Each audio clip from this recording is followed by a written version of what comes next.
All in this academic event. It's our pleasure to introduce Professor Deyvid Damroş from Harvard University to deliver a seminar on the politics of global English. Let me shortly introduce Mr. Damroş to you. Deyvid Damroş is Ernest Birnbaum Professor of Literature and Chair of the Department of Comparative Literature at Harvard University. He was the President of the American Comparative Literature Association and is the founder and the Director of the Institute of World Literature. He was trained at Yale and then taught at Columbia from 1980 until he moved to Harvard in 2009. He has written widely on issues in comparative and world literature and is the author of The Narrative Covenant, Transformation of Genre in the Growth of Biblical Literature, with scholars changing the culture of the university, What is World Literature, and How to Read World Literature. He is the founding general editor of the 6-volume Longman Anthology of World Literature and of the Longman Anthology of British Literature, and editor of Teaching World Literature and Theory. New York Times called Mr. Damroş an eloquent champion of the world literature. His works has been translated into very many languages such as Arabic, Turkish, Hungarian, Polish, and Vietnamese. Professor Damroş, thank you for your visit to Azerbaijan and Qafqaz University. It's a great pleasure seeing you among us. Well, now I'm inviting you to present your report on the politics of global English. Thank you. Thank you so much, Ali Bey, for this kind invitation, and to your colleagues and to the rector and the dean for very kindly coming, and to all of you for taking time on this busy day. Very happy to be here in Baku for my first visit here. Not my first visit to the area, but having recently been in Georgia, it's nice to come a bit further over, and this week in Iran to come up. So I'm very happy to be here and to see this thriving university so fully underway just in 20 years, which by our standards, any standards, it's a huge accomplishment in 2 decades to build a leading university like this. I'm very happy to be here. So, yes, good. What I thought I would talk to you about is the question of global English. Is that okay? Is that a good, right? I have to, that's better. I have to apologize. I'm from New York, and New Yorkers talk too fast, even by American standards. So if I'm talking too fast, can it go like this? And I'll try to slow up a little bit. If I'm talking too slow, sort of go like this, and I'll try to speed up a bit. So I thought I would talk about a question that, what is happening with English as a literary language as it gets taken up around the world in the kind of post-imperial age today? What are the politics of the use of English around the world? And of course, we sometimes have a concern that we share in America very much, that as English spreads globally, it can be just a kind of a dull, dumbed-down, simplistic language that's only kind of a convenient commercial language, but not very rich for literary production elsewhere in the world. And maybe at its worst, it's just kind of spreading a very vulgar Americanization and overriding the richness of local literary traditions. What I'm interested in here is looking at some cases of very creative writers who are making use of global English for really creative literary purposes, not to deny the political problems when it's used badly. But I think it's very important to try to look at cases of writers who make really successful use of global English for thinking, what can it be useful for us today? Since English has become a very lingua franca increasingly around the world, one wants to figure out how to use it well. And for those of us working in literature, to look at some of the most interesting authors who are now thinking globally through the medium of English. So much of literary production is long been written in regional languages and local languages, whether it's Azerbaijani or whether it's Georgian or whether it's Vietnamese. But increasingly now, even writers of local languages are thinking globally. They're reading works in translation. They may be reading works in different languages. And very often, even works in translation now come to us through the medium of English. To take a Turkish example, Orhan Pamuk has been translated into 60 languages, or maybe slightly more by now. Roughly half of his translations do not come directly from Turkish, but come through English. Even in Iran, I was learning this week, the Farsi translation of his book, My Name is Red, is done from English, because there were not good translators from Turkish to Farsi, even though it's a neighboring country, so it went through English. So to get across the border from Turkey to Iran, it had to go through New York and back. So global English is actually very useful. At the same time, it poses certain dangers. And of course, it has a history of connection to bad kinds of imperialism. And Kipling is an interesting figure for this to me, because I believe he was the first global author in a modern sense. And his work really being read around the world and writing for audiences around the world from a very young age, when he's still in his mid-20s. He has a global audience thanks to the spread of the British Empire, a global Anglophone audience, and then an audience increasing in translation as well. And so he's very much bound up with the imperial project, and a kind of a mixed blessing of global English. Yes, thank you, in that respect. I'm going to talk about him and go up to a couple of post-colonial writers, post-colonial, including Jamyang Norbu here, who is a Tibetan writer, not so well known, but a brilliant writer, who is playing with the heritage of Kipling today, writing in English. Now, just as an introduction to this sort of problem of the sort of misunderstanding or the kind of complicated imperial legacy of English in other parts of the world, we have an Australian example I'll start with. All right, I want to change this in the 1960s, which is a dictionary of Australian English and English. And you see it is compiled by Afferbeck Lauder, which looks like his name, but it means that the entries are in alphabetical order, or Afferbeck Lauder, as you would English. And Afferbeck, I see now this way, this is the introductory moment. He writes, it was recently reported that while the English writer Monica Dickens was thinking this was the woman's name, Monica Dickens wrote, to Emma Chiswick, above her signature on the flyleaf. The purchaser, however, in a rather more positive voice said, "No, Emma Chiswick."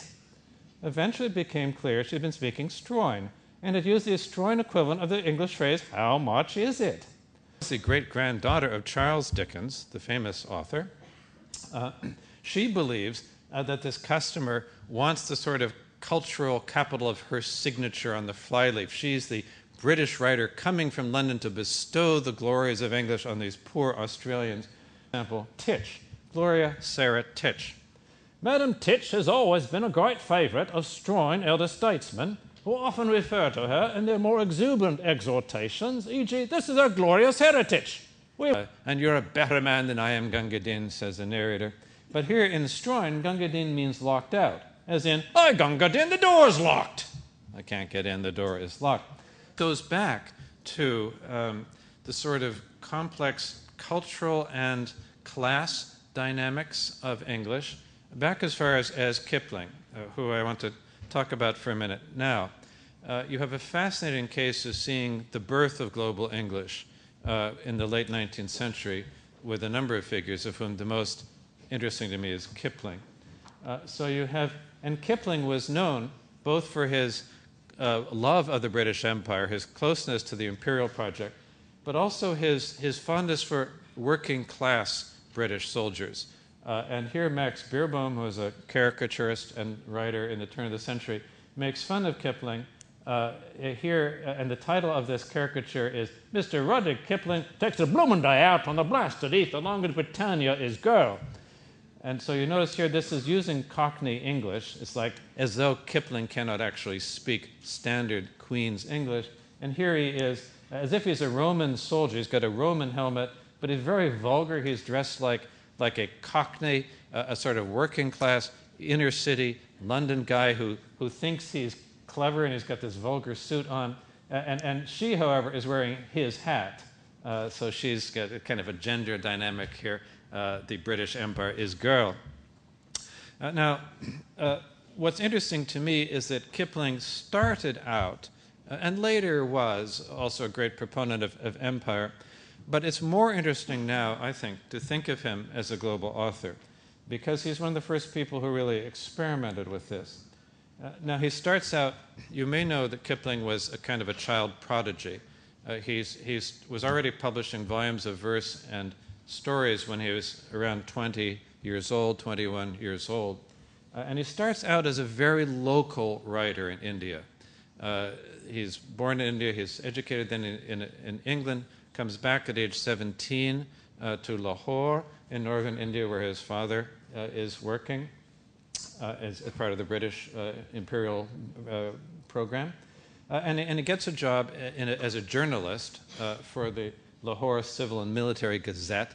And he also wants to be a writer, and they let him publish some poems and stories just to fill up space in the newspaper. And he starts out writing. So this is in his early volume, 1886. He's just in his early 20s. And at this point, he's still writing for a local audience, and very much writing in a kind of way that sort of feeds into the prejudices that the British in India have, the kind of comical but slightly dangerous Indian natives. And the young Kipling, he writes this poem at about age 20, is not very reflective about it. So here he assumes you know where Beau Bazaar is. It's in Calcutta, which was the seat of British imperial administration during the winter months. Because he's got some education in the Anglo system, he thinks he should be able to have swords and rifles as a sort of a gentleman. And then what happens in this poem is that this starts to spread to people who are less responsible. But the Indian government, always keen to please, and this is the Anglo-Indian government, this is the British who are ruling India, already a complicated politics here of the empire and its Muslim inhabitants. Yar Muhammad Yusufzai, down to kill or steal. Chimbu Singh from Bikaner, Tantia the Beel. Killer Khan, the Mari chief. Jara Singh the Sikh. Nubi Baksh Punjabi Jat. Abdul Huk Rafiq. He, and this is the worst, was a Wahhabi. Last little blow, Halu, took advantage of the act, took a Snider too. The Snider was the high-tech rifle, the best British rifles of the day. And so they all start to get these weapons now. And these are much more dangerous types for the British Raj. And worst of all, the Wahhabi. He's interesting. He's already identifying this as a kind of a center of resistance to British Empire. And what happens? They actually then they murder Mukherjee for his weapons, apparently. What became of Mukherjee? Sutli, who can say? Jar Muhammad only grins in a nasty way. Jawara Singh is reticent. Jimbu Singh is mute. But the belts of all of them simply bulge with loot. And the last verse of the poem, what became of Mukherjee? Asked Muhammad Yar, prouding Shiva's sacred bowl down the Beau Bazaar. Speak to placid Nubi Baksh, question land and sea. Ask the Indian congressman, only don't ask me. So at age 20, Kipling is a local Anglo-Indian writer, writing for a local publication only, and kind of totally within the imperial project in its, I think, least attractive features. But what happens to Kipling, very soon he becomes a global author. And here's the process. So he's born in 1865 in Bombay, sent by his parents to school in England, comes back in 1882. By 4 years later, 1886, his first volume of collected poems is published, including this one, in Lahore and Calcutta. So it's in where he's living and the center of British Empire, Calcutta. So he's just 23. And then 2 years later, his first collection of short stories is published also, Plain Tales from the Hills. And at the same time now, the Departmental Ditties is republished in London. So he's making it out into an English market, and now as a prose writer at Lahore, Calcutta, London. The next year, Plain Tales from the Hills makes it to England, to New York, and to Scotland, and its first German translation. By 1890, multiple editions in India, England, and the United States, New York, Boston, Chicago, San Francisco, and the difference is that copyright did not extend across the Atlantic, so anyone who wanted the United States could publish Kipling. So all over the United States, every place there's a center of publication, he's getting published, and in Scotland, and in London. And by 1891-92, he's being translated into German, Dutch, Danish, and Russian, and those are only languages in which there happen to be translations in the Harvard Library. I'm sure there are others happening at that characters, such as his character Kim. His most famous novel is called Kim, a delightful sort of adventure story, problematic in terms of its politics, but also a very lively story about a young boy, 13 years old. He's Anglo-Indian, that is, he's actually of Irish background, growing up in India. And he becomes a kind of ethnographer for us. Through him, we get to learn about India from outside. And he serves like he's like analyzing the society. So here's just one small scene in which he sees an Indian lady being carried down a path with her servants around her. Kim looked over the retinue critically. Half of them were thin-legged, gray-bearded Urias from down country. The other half were duffel-clad, felt-hatted hillmen of the north. And that mixture told its own tale. So it's very interesting. He's already making a story, right? Just observing costumes. He can tell where they're from. It's a lot like Sherlock Holmes' detective story. He doesn't just see, something happening. He sees every detail, and he sees from that, he understands where they're from, what tribe or what group they're in, and it tells a tale. Like a 13-year-old Sherlock Holmes. He understands everything. He sees the ethnic tensions going on in India, which is very interesting to the British readers because they're very much concerned to kind of manage the Indian ethnic tensions. And a lot of the, of course, justification for British rule in India is we will bring peace to these warring tribes that are always fighting each other. We will bring order. We're like the Roman Empire. We'll bring civilization, railroads, British biscuits, and peace to you poor heathen who can't take care of yourselves. So Kim is very much in this world, but in a way that you see he's writing about it now for the people not only back home, but in New York and San Francisco and in German translation and so on. And you have this kind of thing, he explains, how do you know an Uriya? What are how they're wearing gray beards? How do you know these northern hillmen? What are they wearing? And the kind of romance of the different kind of tribal and ethnic groups. Now, very interesting in this story, he brings back Harichandra Mukherjee, the guy we just saw in the early poem, who's just this kind of fool who thinks he should be able to lord it over and be a barrister and have a native press and have guns and then gets murdered. Harichandra Mukherjee comes back. But now Mukherjee becomes a really interesting character. What is happening in the novel Kim gets involved as a kind of spy working for the British imperial government. There's a great game, as Kipling calls it, in which the British and the French and the Russians are jostling for power in India and also in Afghanistan and also in Persia, in the whole region, and of course going to Turkey and the Caucasus, very much this whole area. So it's interesting for here as well. And if you want to really, if you haven't read Kim, it's a very interesting story about those imperial rivalries made into a lively narrative from a British imperial position. But here, Kim needs help. He's just a kid, and he teams up with Harichandra Mukherjee. And Mukherjee is a Babu, this is to say an Indian who's working as a civil servant for the British. And he is working as a spy for a guy named Colonel Creighton, who also hires Kim. And Hari Mukherjee is very interesting because he is going around spying for the British and looking particularly into ethnic tensions Kipling is writing after the so-called mutiny of 1857 when the British were almost thrown out of India, and the British are very concerned to try to watch out and find out what sort of new opposition is spreading. And Hari Mukherjee is doing this, and in particular is trying to help the British outwit the spies who are being sent by France and Russia at the same time. And they're trying to unseat the British. And what he does is he performs the sort of comical, incompetent Indian for the Russian and French spies. He himself is completely competent now. He knows what he's doing. But he performs this, what Kipling earlier did naively. Now, Harichandra Mukherjee does strategically. And here he's trying to get some maps and secret plans away from these two spies he meets. And he disguised himself, an oily, wet, but always smiling Bengali, talking the best of English with the vilest of phrases. This kind of global English now is being played with. Was ingratiating himself with two sodden and rather rheumatic foreigners, the foreign spies.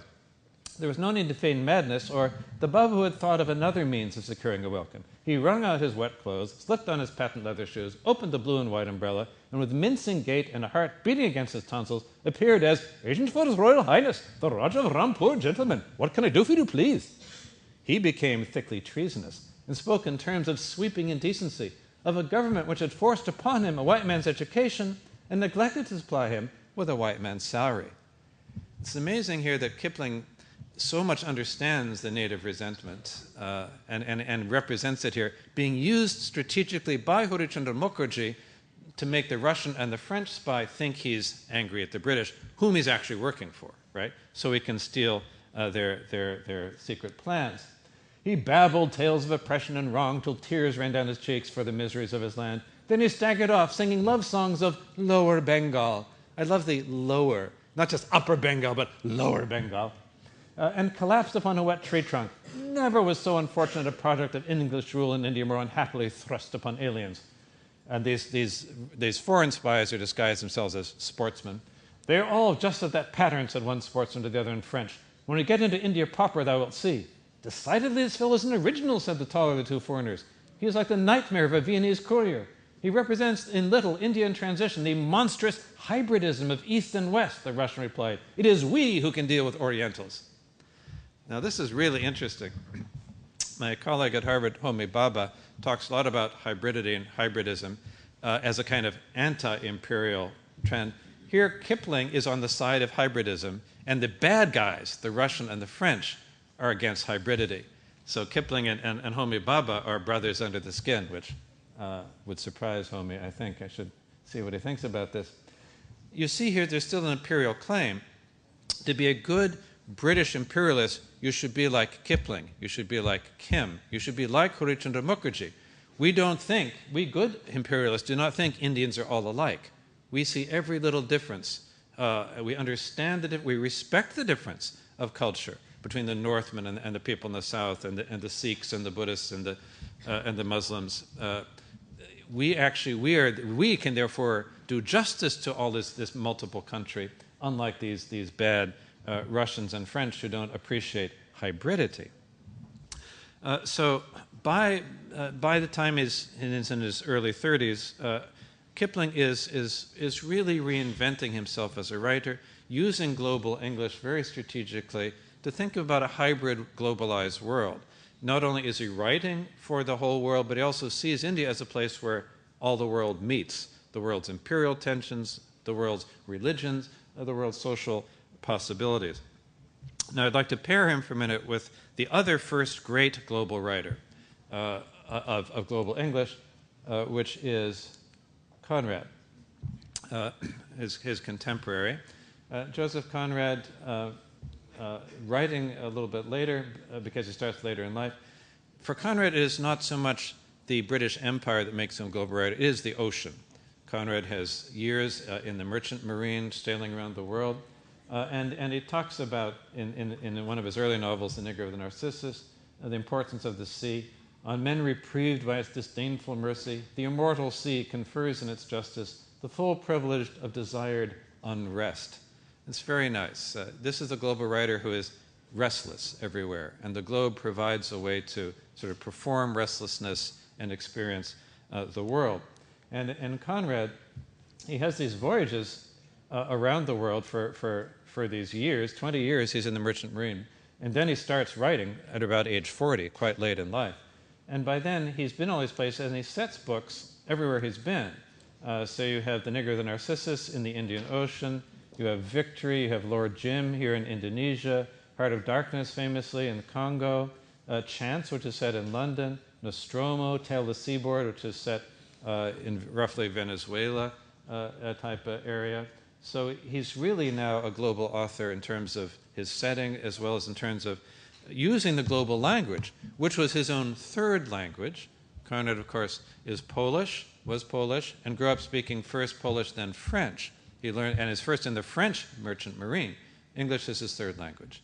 So it's also interesting in terms of global English that for him it's maybe the first case of a really important writer who makes his career in English as a third language, and with great success.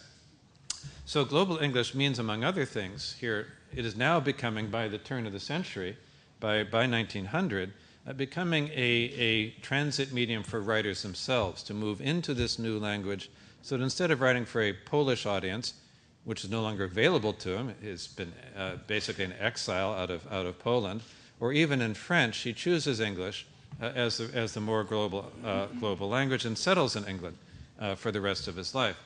Interestingly, whereas Kipling is writing as a native speaker of English, Conrad is perceived by his own friends in England as always foreign, and they understand his English is strangely foreign English, and they can't quite get it. They can't quite, but they're envious of it because he writes a kind of an elegant English better than most of his fellow British writers. They're kind of envious of it, but they also sort of want to see it as fundamentally foreign.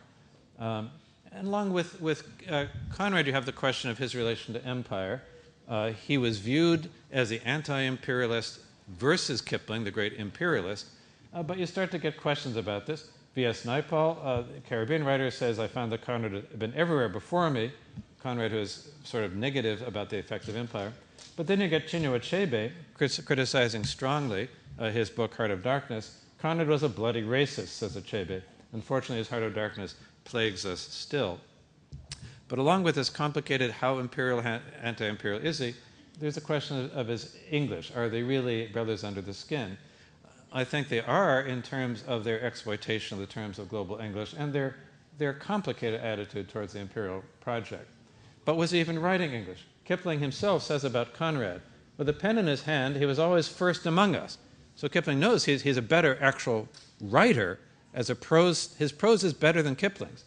But when I am reading him, says Kipling, I always have the impression that I'm reading an excellent translation of a foreign author. Oh, sorry. So this is interesting, right? So it's already as though he's writing a translation of the original is a translation. Kipling is partly protecting himself. He can't really be English, can he, right? And yet he writes better than I do. Or you have Virginia Woolf. He can understand us perfectly, but not when we're excited or when we're at our ease, not just then. There's nothing colloquial in Conrad. See, he's not enough of a native speaker. There's nothing intimate. Well, why should that follow? Can you only be intimate if you're writing slang? Why should that be? No humor, at least of the English kind. Certainly he was a strange apparition to descend upon these shores in the last part of the 19th century. An artist, an aristocrat, a Pole. For all of these years, I cannot think of him as an English writer. Now, this is, she's writing, I think, at the time he died, 30 years after moving to England. And he was one of the great writers of his generation. So his foreignness is funny. It's emphasized by their friend H.G. Wells, who writes an experimental autobiography. Another primary topic with Conrad, he has a picture, in the autobiography of Conrad with his young son.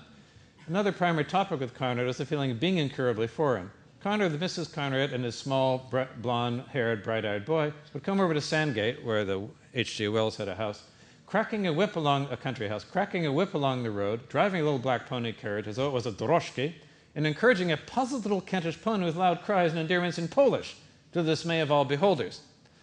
I have to wonder, was the pony really very confused that it was Polish rather than English? The pony is fluent in English and doesn't understand Polish. So there's a kind of projection onto the animal of the foreignness of Conrad. You can really see the idea that Conrad can't understand English represented in the same episode. H.G. Wells introduces Conrad to George Bernard Shaw, the great playwright, at a party. And when Conrad first met Shaw in my house, Shaw talked with his customary freedom. You know, my dear fellow, your books won't do. Shaw loved to kind of jokingly insult people and kind of in a charming way if you would go along with it. For some shaving reason, I've forgotten and so forth. I went out of the room and suddenly found Conrad on my heels, swift and white-faced. Does that man want to insult me? He demanded.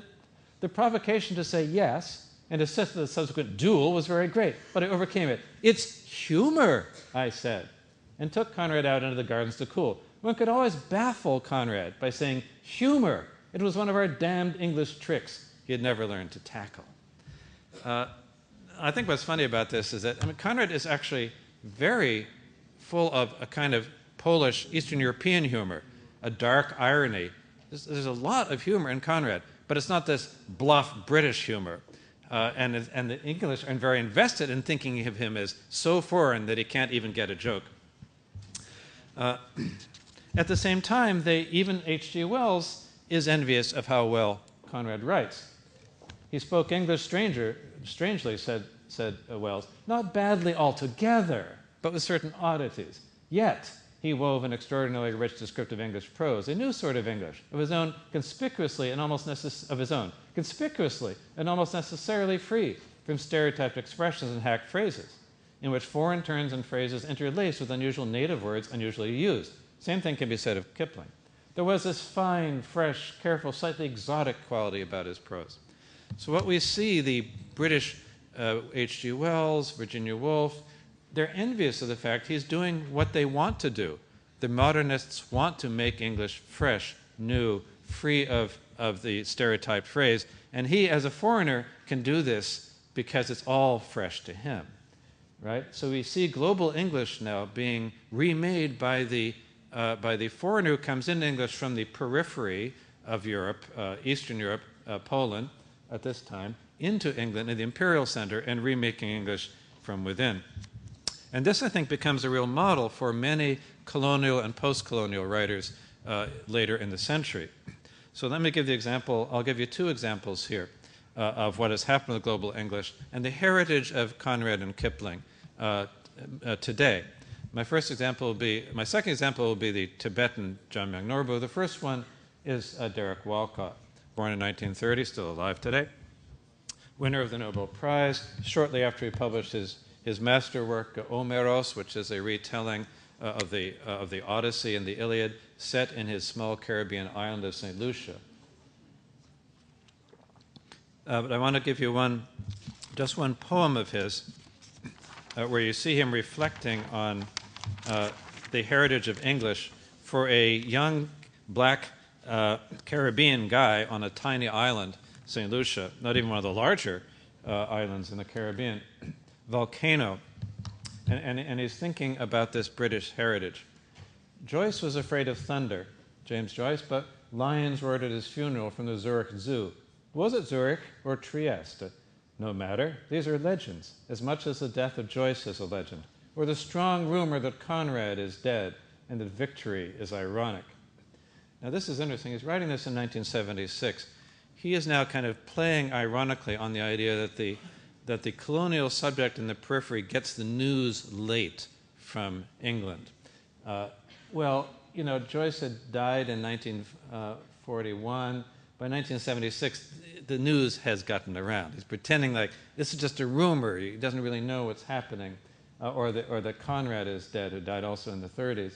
Victory is ironic, Victory being one of his novels. On the edge of the night horizon from this beach house on the cliffs, there are now, till dawn, two glares from the miles out at sea derricks. Very interesting. So the derricks are oil rigs, which are burning gas at night from some multinational corporation that's taking over the economy of the Caribbean, probably British Petroleum or one of the American companies like Shell or Exxon. And the miles out at sea derrick is a pun on his own name, Derek Walcott, so he's seeing these two glows from the miles out at sea derrick. They are like the glow of the cigar and the glow of the volcano at Victory's End, the end of Conrad's novel set in Indonesia where there is a glowing volcano.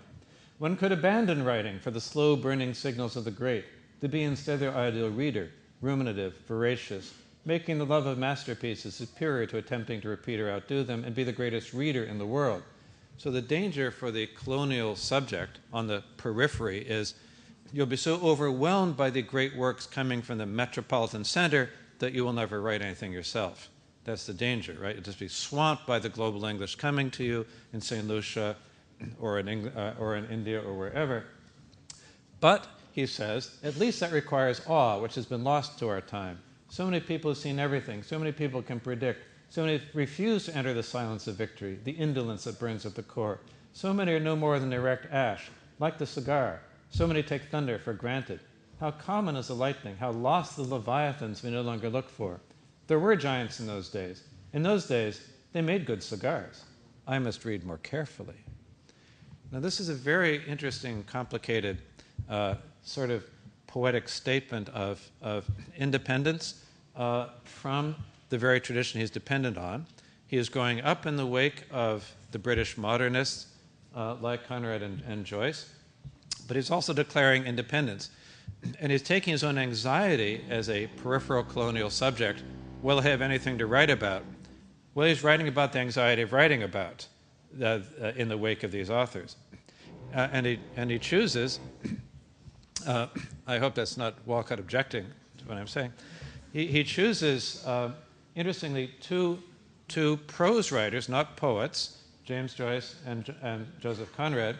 Joyce, who is himself a colonial subject from colonial Ireland, Conrad, who is this migrant figure. So they are models for Walcott himself. And at the same time, he says by accessing this tradition from the outside, he can recover it a new way. How common is the lightning, how lost the leviathans we no longer look for. He certainly is referencing here Herman Melville's novel Moby Dick, the search for the white whale compared to the leviathan. We no longer look for this, but he, because he's trained in this tradition, will be able to look for it. At the same time, there are giants in those days. In those days, they made good cigars.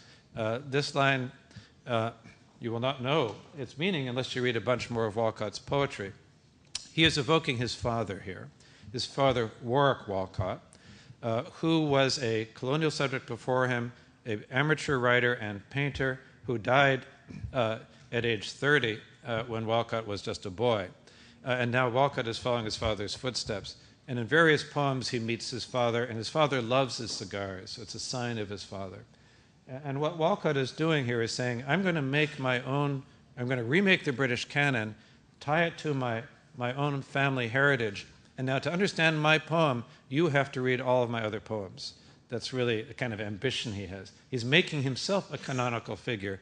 Though on the edge of the beach of this tiny island, looking at the miles out at sea, Derek, he will actually now read more carefully, write more carefully, and with this depth that he thinks too many of contemporary writers lack.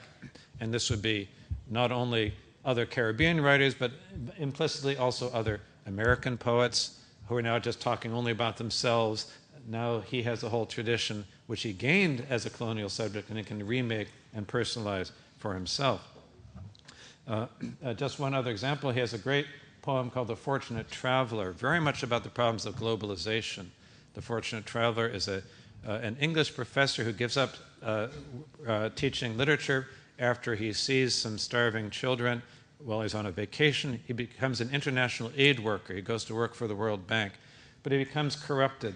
And apparently it's hard to discern in the poem, but he appears to have taken bribes from some African dictators in order to provide them with supplies that he doesn't give them. He pockets the money and doesn't give them the tractors he's promised to get for them. And they come to get him. And he's fleeing them, and he's now ended in St. Lucia, Walcott's Island. You see, at the beginning, he meets them in England to arrange the deal. It was in winter, steeples, spires congealed like holy candles, rotting snow flaked from Europe's ceiling. In the square coffin manacled to my wrist, which is his briefcase, small countries pleaded through the mesh of graphs and treble space Xerox forms to the World Bank, on which I had scrawled the one word, mercy. Here's an echo of Conrad's novel, Heart of Darkness, where Mr. Kurtz famously writes an essay on the imperial conquest, and at the end he has scrawled the words, exterminate all the brutes. Here instead he writes mercy, which is also a pun on French, merci, thank you, and the kind of, he's in this creolized world where you can have a French or English. And then towards the end of the poem, he has betrayed these people and they're coming to get him. Now I've come to where the phantoms live. I have no fear of phantoms, but of the real. They found out my sanctuary. Philippe, who's apparently like a servant in this house he's rented now in the island. Philippe last night, and here you get creolized English, local English. It had 2 gentlemen in the village yesterday, sir, asking for you while you was in town. I tell them you was in town. They sent to tell you there is no hurry. They'll be coming back. This is very interesting here. Walcott writes a perfect standard English when he wants, most of the time.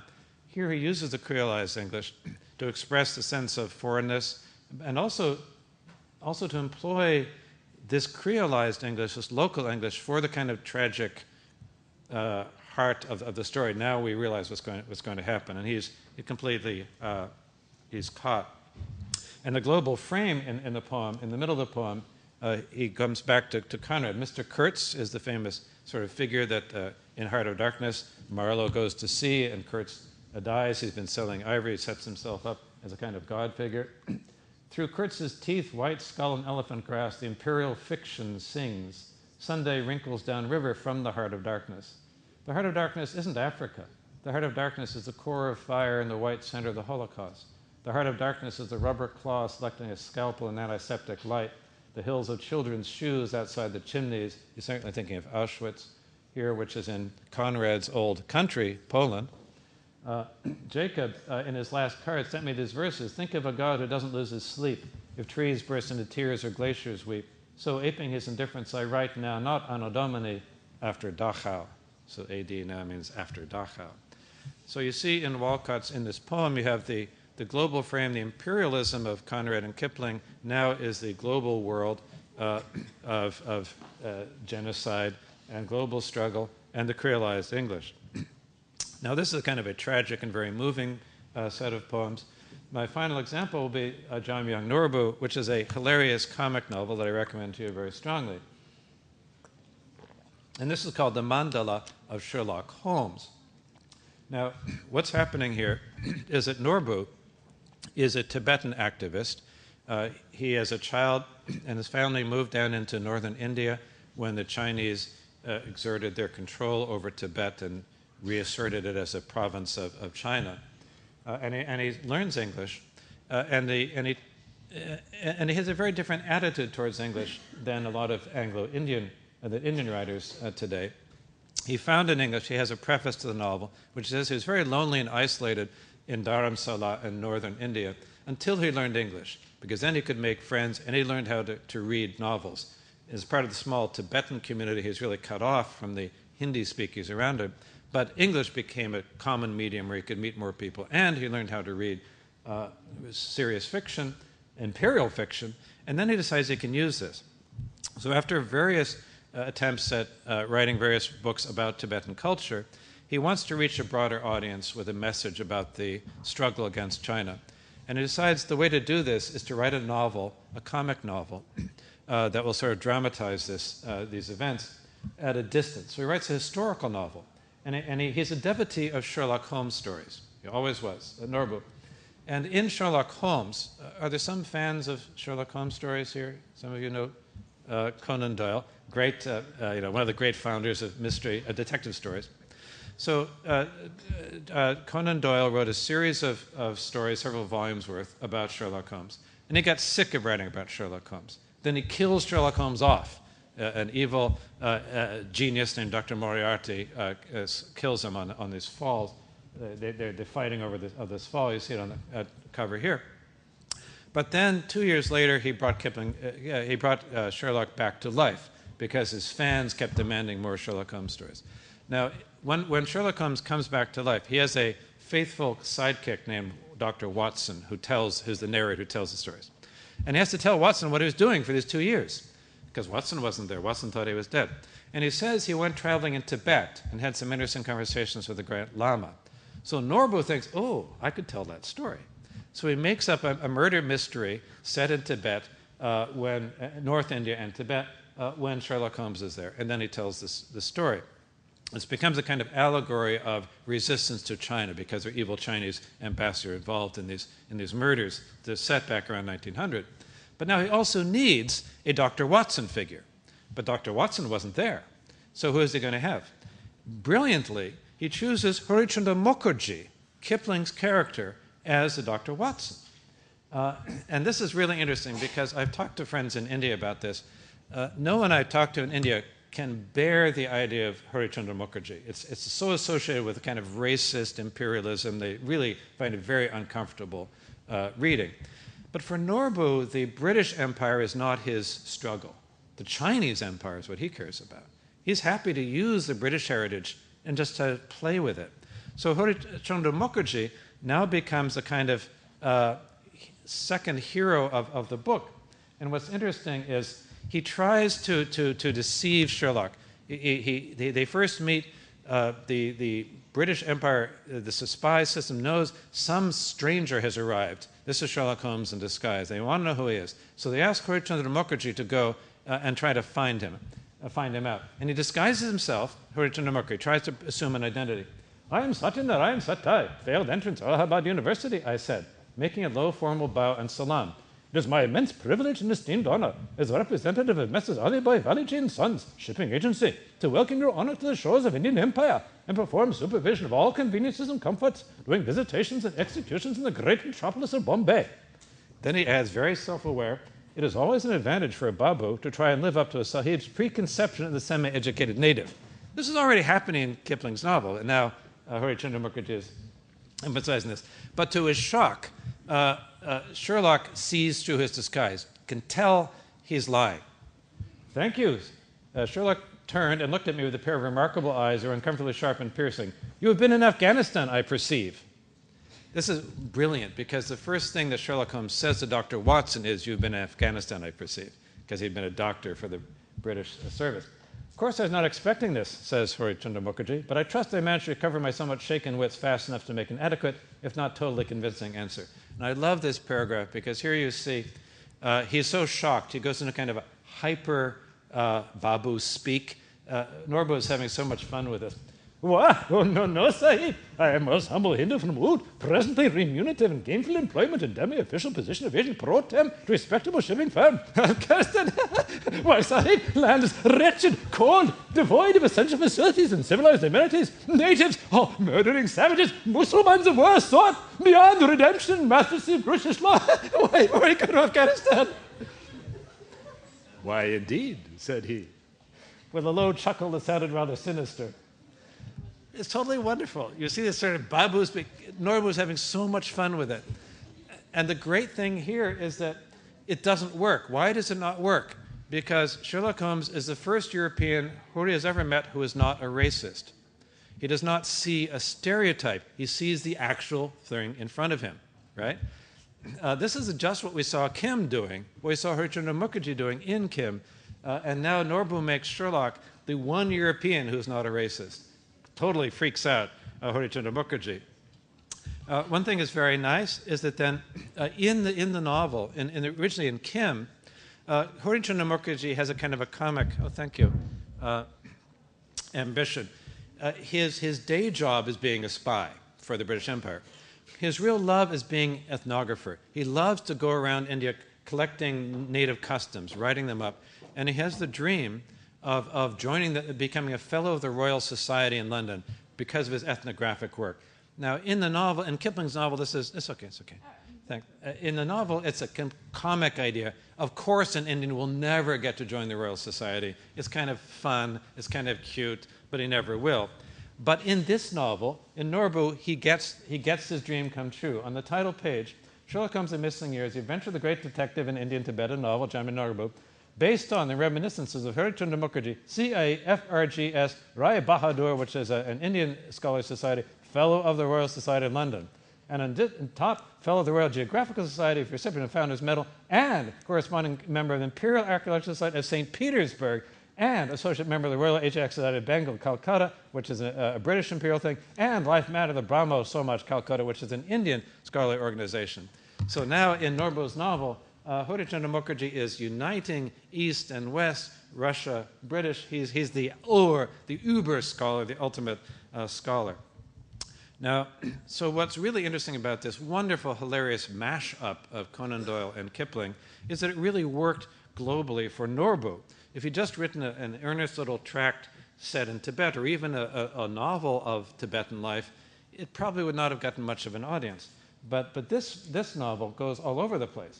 So here's the original Indian edition, the mandala of Sherlock Holmes. We see Sherlock here with a mandala behind him with a sort of Tibetan style, universe models. This soon becomes, an American edition comes out 2 years later, Sherlock Holmes, The Missing Years. Now this is, you see a little bit of Sherlock Holmes, they missed the mandala. Apparently for the American audience, the publisher decided Americans wouldn't know what a mandala was, so they make it about Sherlock Holmes. The British edition comes out that year, and they still keep the mandala of Sherlock Holmes, but now they adopt the American The Missing Years as a subtitle. You have now the current American edition restores the title, which is great, The Mandala of Sherlock Holmes. This is, I think, they've decided that the Sherlock Holmes market is not such a good market for the novel. What they want is an academic university market, because this here, which looks like Sherlock Holmes and Moriarty fighting on the Reichenbach Falls, is actually a painting by an American artist named Mark Tansey. And this is Derrida and Paul de Man wrestling on the Reichenbach Falls. Deconstructionist, post-structuralist philosopher. And if one looks closely at this better than you would see here, what look like cliffs are actually just lines of text. It's a very postmodern world. So we see from this that the publisher now decides the market is the academic market. But so already within a couple of years makes it onto 3 continents, much in Kipling's way through Global English, and then goes into translation. So here we have the Spanish, Los Años Perdidos de Sherlock Holmes. Here we have the German, Das Mandala des Dalai Lama. Here we have the French, Le Mandat de Sherlock Holmes. Here we have a Hungarian translation, Sherlock Holmes Tibetan. Here we have Vietnamese, Sherlock Holmes Matich. And you can even trace from this, you can tell the Spanish edition translation must have been made from the American version because it's a translation of The Missing Years. The French translation is made from the British one because it's the Mandala of Sherlock Holmes. The German translation, the Mandala of the Dalai Lama, is neither. This is tapping into the German love of tourism. They think, oh, we'll like to go to Tibet. So they show that. Very interesting process. So in conclusion, what I want to say is that you can see we have a kind of post-colonial use of global English by writers like Derek Walcott, John Young Norbu, who are no longer really colonial subjects, but they're exploiting the resources of global English to reach audiences around the world and to really play with the English heritage in a way that gives them a kind of a sovereign freedom and a real kind of new access both to markets and new kind of literary use of global English, remaking the language not only with Creole or kind of a localized English like Stroin, but actually by remaking the British tradition itself. In this way, they become models for me of global English in a post-colonial world. Thank you.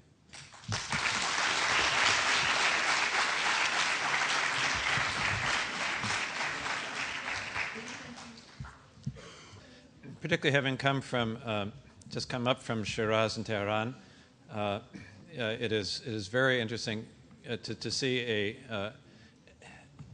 two quite different Muslim countries in a row, and I think I think here, as also in Georgia, it's the perfect place for comparative literature, for world literature, because this is such a crossroads place. There are so many cultures that feed in, and this is very striking to see, whether it's architecture, whether it's in terms of the history, the literary resources.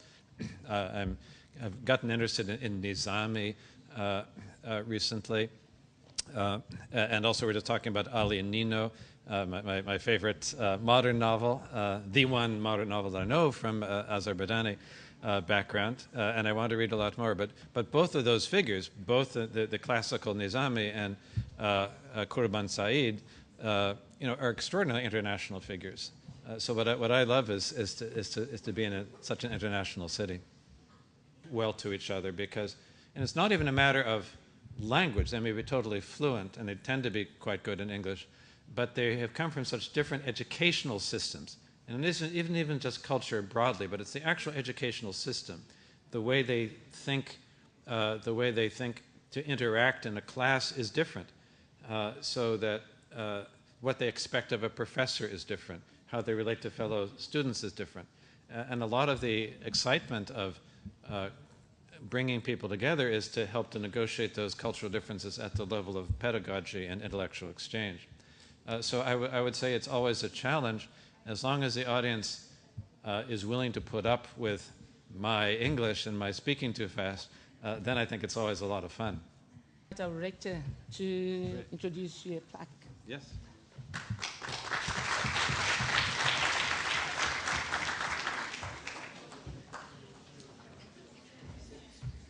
Thank you very much Thank you so much.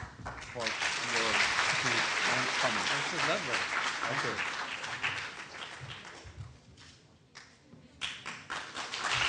Thank you so much. Thank you. This is good. So, yes, I'd like to say something.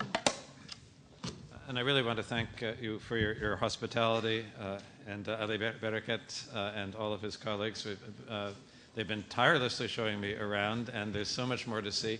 I'm only sorry, unfortunately, I have to get back and run my department. I wish I could stay for another month with you here now. It's been a great visit. Thank you so much. Thank you. Seminar is over here. Yes, seminar is over here. At 2 o'clock in the afternoon, we'll have the second one. So we would like to invite our English language and literature department students to have a photo here. To the stage. If you don't mind.